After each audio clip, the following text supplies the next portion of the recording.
But let's start with Afghanistan, where the government has signed an agreement with the European Union to take back an unlimited number of the country's refugees. Now, there are plans for a dedicated reception terminal in the capital, Kabul.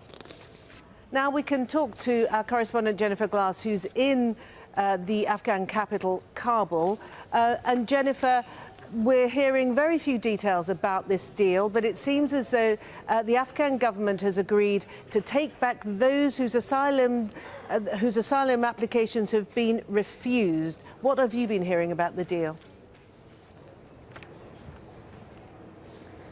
That's right. Now, this deal was signed here in Sunday by the Deputy Minister of Refugees and the Deputy Head of the European Union Commission here. And now there are high-level meetings being held in Brussels at the Brussels conference. And it will then go on to a high-level commission later this month where they'll decide how to implement it. Afghan officials here say that they felt pressured to sign the agreement ahead of the Brussels conference where they're expected to get billions of dollars in aid. EU officials here say there was no linkage between the aid and this agreement, but they do confirm, Afghan officials here do confirm that the agreement would allow the return of charter flights to Afghanistan, up to 50 asylum seekers on each flight in an unlimited amount of flights. That is a new change here. The European Union will also agree to help failed asylum seekers, Afghans being returned to Afghanistan, that the European Union will help pay for their integration and help pave their reintegration into Afghanistan. But of course, Afghanistan is still a very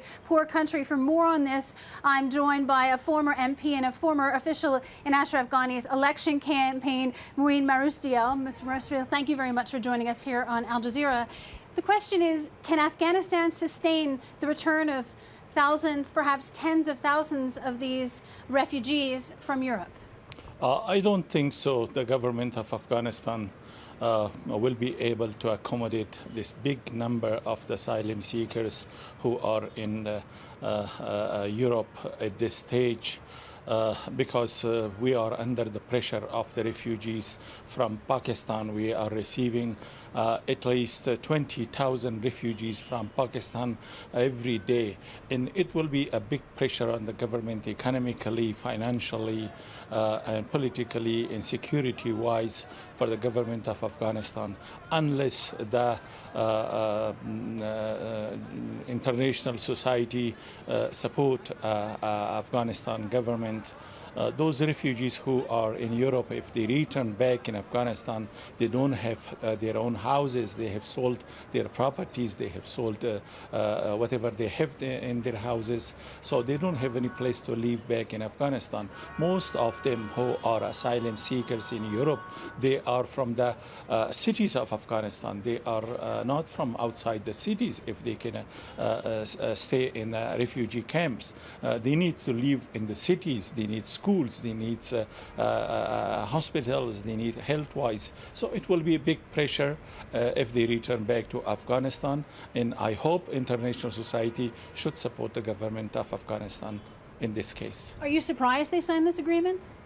Well, all the people of Afghanistan are surprised, but what we can do, because there is a pressure on the Western countries also, if they accept this big numbers of the refugees, not only from Afghanistan, but from the Middle East and other countries also.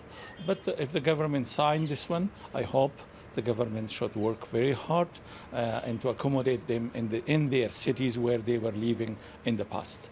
Mouin Maroustiel, thank you very much for joining us. And so there you hearing the kind of pressures that the return of thousands of refugees might bring to Afghanistan. Of course, this agreement signed by the Deputy Minister of Refugees, as well as the Deputy Head of the EU delegation, does allow for provisions for help from the European Union, but it could mean the return of many thousands of refugees in the coming months. Martine?